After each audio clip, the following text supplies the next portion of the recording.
A Veszprémi Református Egyházmegye Hegy lelkészi kisköre szokásos havi találkozóját február 12-én pénteken délelőtt tartotta Balatonkeresén.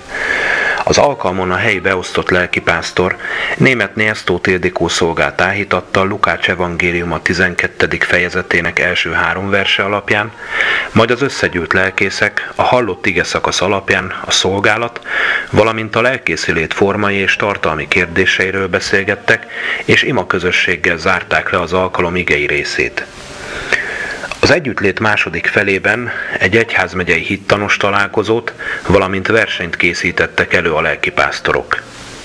Az alkalom tervek szerint 2010. május 8-án lesz.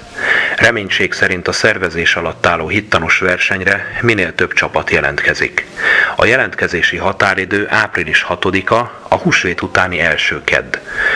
Tovább folytatódnak a szószékcserés vasárnapok alkalmai is, a gyülekezetek örömmel fogadták a kisköri kezdeményezést, és várják is ezeket az alkalmakat.